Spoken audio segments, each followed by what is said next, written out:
Olá, eu sou Tomás Azevedo e está começando mais uma aula da Anatomia Aplicada. E o tema da aula de hoje é a Introdução ao Sistema Esquelético.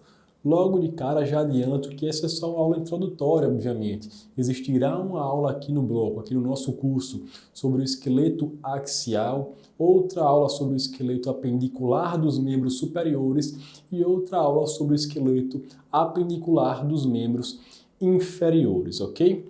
Logo de início eu já faço esse questionamento. Por que os exercícios físicos de fato auxiliam na produção da matriz óssea? O que acontece é que pelas forças de tensão, pelas forças de tração, pela biomecânica do movimento, quando o músculo é contraído, no caso, o seu tendão de inserção e o seu tendão de origem também fazem pressões sobre a parte óssea, sobre os ossos. E essa tração, essa tensão ocasionada durante a contração muscular que ocorre nos seus tendões, né, seja no tendão de inserção, no tendão de origem, faz com que haja a estimulação, por exemplo, dos osteoblastos, que são células responsáveis pela produção da matriz óssea. Então a contração muscular gera essas forças de tensão, essas forças de tração da biomecânica do movimento, localizadas nas regiões dos tendões, que são justamente as partes dos músculos que estão localizadas, presas aos ossos.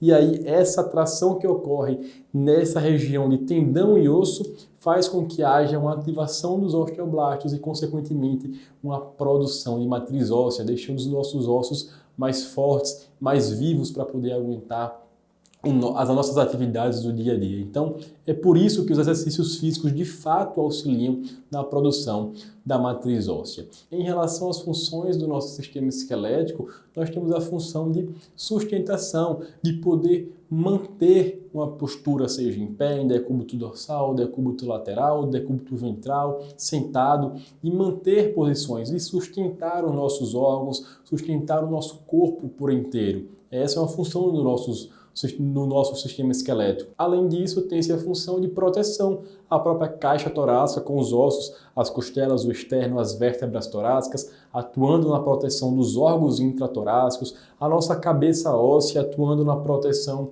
dos órgãos, né, intracranianos, as próprias vértebras, sejam elas cervicais, torácicas, lombares, atuando na proteção, por exemplo, da medula espinal. Então, o nosso sistema esquelético atua de diversas formas no nosso corpo como proteção, ou seja, uma função protetora. Além disso, o sistema esquelético age formando sistemas de alavancas, ou seja, para possibilitar, permitir a movimentação. Lembrando que o sistema esquelético junto ao sistema articular forma um sistema passivo de movimento, enquanto que o sistema muscular forma um sistema ativo de movimento. Mas regiões de articulações, ou seja, de encontro de dois ou mais ossos, são regiões em que os ossos conseguem possibilitar, junto ao sistema articular, o sistema de alavancas, e aí sim permitindo passivamente os movimentos. Por que passivamente? Porque quem permite ativamente são os músculos, ok? Além dessas funções também há a função de reserva de minerais, né? Porque quando nós imaginamos um sistema esquelético, muito de nós pensamos num sistema morto, parado, e muito pelo contrário, o sistema esquelético está em constante movimento, constante troca de substâncias iônicas, né, entre a parte óssea de fato e o sangue, por exemplo, ajudando, auxiliando na regularização dessas taxas iônicas, como por exemplo do cálcio, do magnésio, do fósforo, dentro do nosso corpo, né? Ou seja, as taxas séricas, ok? Então, o nosso sistema ósseo, o nosso sistema esquelético tem essa função de armazenamento de sais, principalmente do cálcio, do fósforo e do magnésio, ok? Além, é claro, também da função de hematopoiese, né? Da produção de células sanguíneas que ocorre no interior dos ossos, na região conhecida como medula óssea, que inicialmente ela é vermelha, com o passar do tempo, com o passar da idade, ela vai se transformando na medula óssea amarela, né? Uma medula mais gordurosa. Só abordando algumas questões rápidas aqui sobre a histologia, né, do sistema esquelético, vale lembrar que os osteoblastos são as células responsáveis pela mineralização, pela produção de matriz óssea, enquanto que os osteócitos são os osteoblastos maduros, é uma célula madura. Por sua vez, os osteoclastos são células que promovem a desmineralização. Então, os osteoblastos com os osteoclastos, eles agem em constante movimento, em dinamismo também, enquanto um está promovendo a mineralização. Aí, para evitar a formação, por exemplo, de um calo ósseo, vem a ação dos osteoclastos para desmineralizar algo que foi mineralizado por excesso, digamos assim. Então há um constante dinamismo, uma sintonia entre essas células para permitir ali a melhor função fisiológica, digamos assim, do nosso sistema esquelético.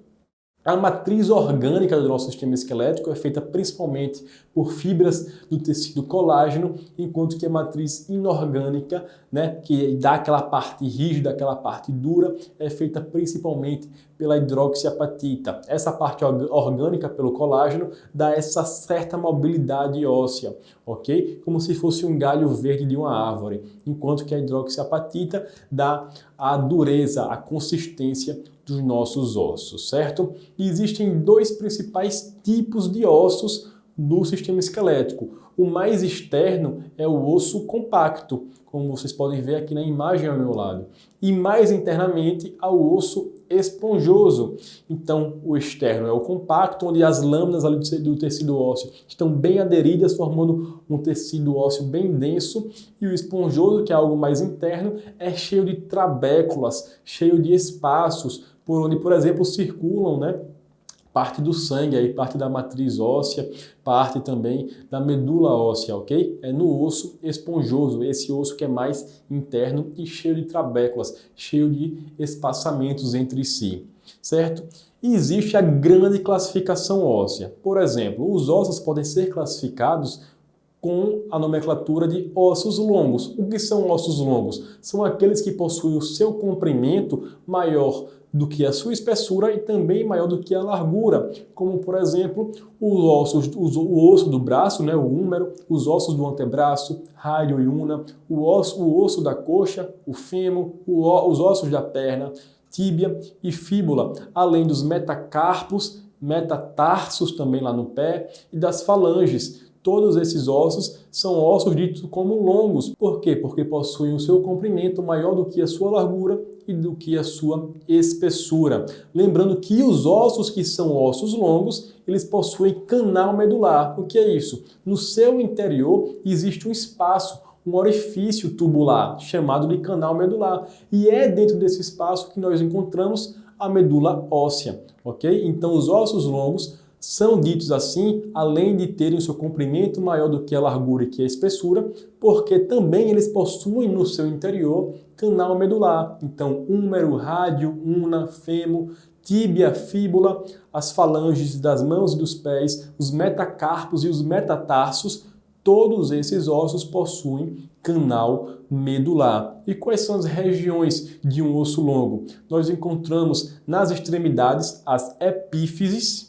No centro do osso longo, nós encontramos a diáfise. Então, a diáfise é o corpo do osso longo. A epífise são as extremidades. E a metáfise é justamente a região de transição, a região de colo ali. Entre a diáfise e a epífise, nós encontramos a metáfise, ok? Os ossos também podem ser classificados como ossos alongados.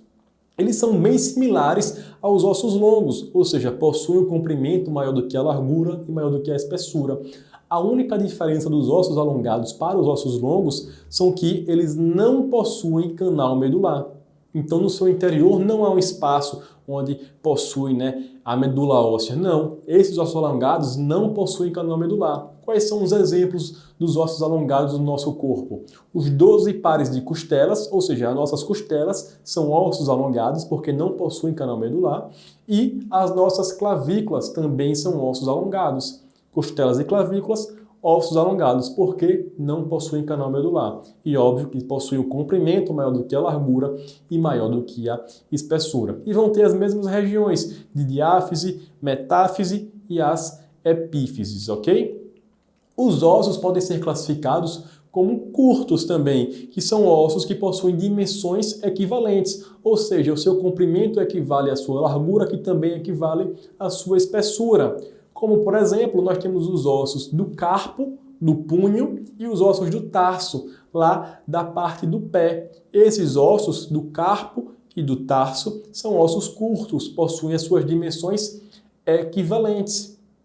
Além disso, existem os ossos ditos como sesamoides, que são ossos que desenvolvem-se em regiões articulares, regiões ligamentares. O grande exemplo do nosso corpo é a patela, né? O osso ali do joelho, ok? Mas existe, como variação anatômica, outros ossos também classificados como sesamoides. Porém, essas variações anatômicas que eu vou abordar agora, elas não entram naquela contagem natural dos 206 ossos, ok? A patela, sim. A patela é um osso que entra na contagem dos 206 ossos. Já a fabela, não. A fabela, por exemplo, que está localizada na região da fossa poplítea, né, na região posterior do joelho, próximo ali à cabeça do músculo gastrocnêmio lateral, essa fabela não entra na contagem dos 206 ossos, mas quando existe, por quê? Quando existe, porque é uma variação anatômica, ela é classificada como um osso sesamoide,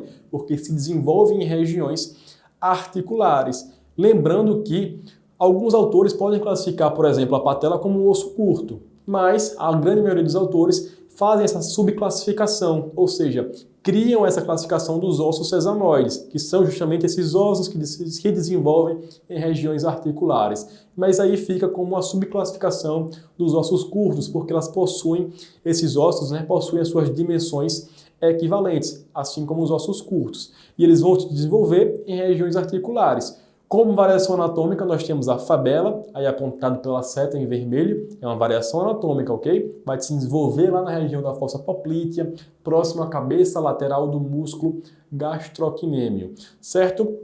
E temos também outro osso que é a ciamela, que está localizada na região posterior ali dos côndilos da tíbia, ok? Também na região posterior do joelho. A fabela e a ciamela são variações anatômicas, mas quando elas existem, elas entram na classificação dos ossos sesamoides. O exemplo fidedigno do nosso corpo é justamente a patela, o nosso osso da região anterior do joelho.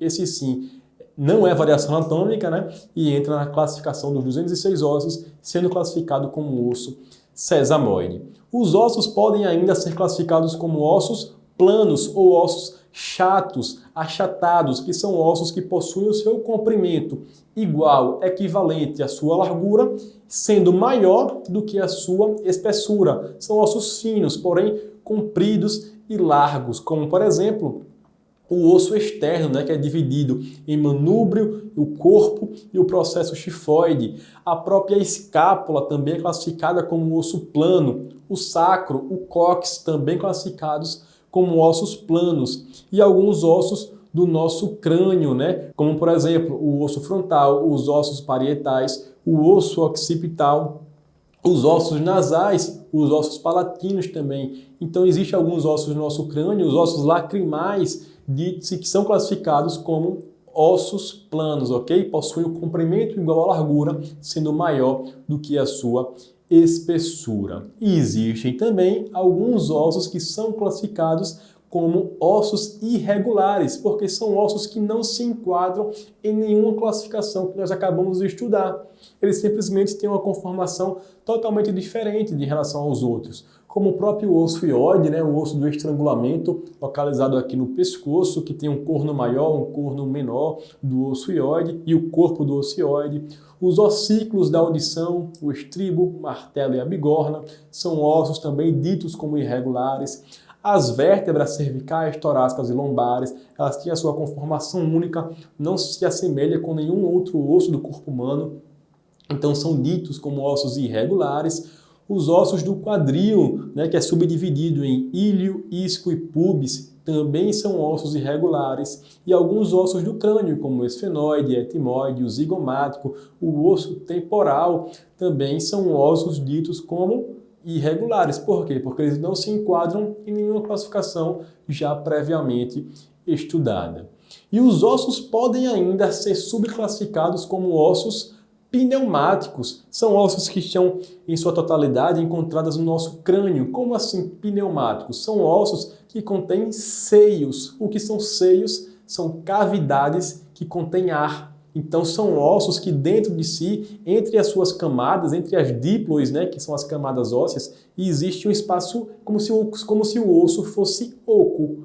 Existe uma camada ali, um espaço que contém ar. Esses ossos, eles contêm essas cavidades que contêm ar para poder diminuir a densidade da cabeça, senão a cabeça óssea ficaria muito pesada, o que dificultaria a nossa movimentação, o nosso dia a dia. E esses ossos têm a função justamente de diminuir a nossa densidade óssea da cabeça, né? E além disso, eles participam, por exemplo, no caso, os seios desses ossos participam no processo de umidificação do ar, porque esses ossos vão ter uma íntima relação com a cavidade nasal. E aí, quais são esses ossos? Nós temos o osso frontal, que possui o seio frontal, o osso maxilar possui os seios maxilares, o osso esfenoidal possui o seio esfenoidal, o osso etimoide possui também as células etimoidais. Cuidado, o etimoide não tem seio, mas sim células. Qual é a diferença? O seio é uma grande cavidade que contém ar e as células é como se fossem mini cavidades que contêm ar e são mais numerosas, só o tamanho. Então, quando nós temos mini cavidades que contêm ar, são chamadas de células, no caso, como por exemplo, as células etimoidais. Já os seios são cavidades maiores, que contêm ar também com a mesma função de diminuir a densidade da cabeça, de umidificar o ar. Aí sim, quando essa cavidade é maior, é chamada de seio, como seio do osso esfenoide, seio do osso frontal, seio do osso maxilar, por exemplo, ok? E elas vão ter uma íntima relação com a cavidade nasal, porque elas vão drenar para a cavidade nasal. Esses seios, eles também possuem uma colônia própria de bactérias. Esses seios, eles também possuem uma colônia própria de bactérias. E aí, inclusive, essas bactérias podem gerar inflamações. E aí a inflamação do seio é chamada, né, de sinusite. Sinus vem de seio e ite de inflamação. Então, sinusite é a inflamação dos seios paranasais, que vão drenar, vão produzir aquelas secreções, né? E ela vai ser drenada para a região do nariz. Tanto é que na sinusite o paciente tem aquela sensação de uma cabeça pesada, né? Como se tivesse algo estranho na cabeça, uma sensação de peso. Por que ele tem essa sensação de peso? Porque de fato está mais pesada. Aquela cavidade que continha ar, que serviria para diminuir a densidade da cabeça, está toda preenchida por secreção, uma secreção espessa geralmente na sinusite, né? Então, de fato, a cabeça fica mais pesada. Tem uma cefaleia, né? Uma dor de cabeça, uma dor ocular também, porque esses seios ficam todos aqui, ó, na região próxima ao olho, próxima à cavidade nasal, auxiliando nessa drenagem. E quando eles são tomados, né, por essa secreção, por essa inflamação chamada de sinusite, ocorre toda essa sintomatologia clínica, ok? Do ponto de vista da vascularização do tecido ósseo, o que acontece é que as artérias nutrícias, que são os ramos das artérias relacionadas aos ossos, elas vão adentrar, né, no osso através dos forames nutrícios. Quando elas adentram, elas vão formar vários caminhos, várias camadas aí vasculares, vários emaranhados. E esses canais, eles são organizados. Existem canais vasculares, né, que são longitudinais, ou seja, são verticais, são chamados de canais de Havers, e existem canais que são transversais, horizontais, que comunicam um canal com o outro, no caso de Havers, né, que é esse canal que é horizontal, é chamado de canal de Volkmann. Então temos aqui os canais de Volkmann, que são horizontais, e os longitudinais, né, os verticais, são os canais de Havers. Perceba que o que comunica os canais de Havers é justamente um canal de Volkmann, ok? Então eles vão formar o grande circuito aí interno nos ossos, o circuito vascular, certo? Qual é a função do periósteo? O que é periósteo? Ele envolve o osso em toda a superfície? A gente sabe que o periósteo é um tecido conjuntivo fibroso, né, que vai envolver externamente os ossos para, por exemplo, proteger, gerar toda a inervação, permitir a vascularização óssea, né? Porém, o periósteo ele não envolve 100% o osso. Na região articular dos ossos não existe periósteo, mas sim cartilagem articular, ok? Apenas na região, na face articular, não tem periósteos, mas sim cartilagem articular. Então o periósteo vai envolver externamente possibilitando essa proteção, essa inervação, essa vascularização. Tanto é que imagine que o osso não tivesse periósteo. Se a gente fraturasse, quebrasse um osso, nós não sentiríamos dor. Por quê? O que é inervado no osso não é o osso propriamente dito, mas sim o seu periósteo, esse tecido que envolve externamente, ok?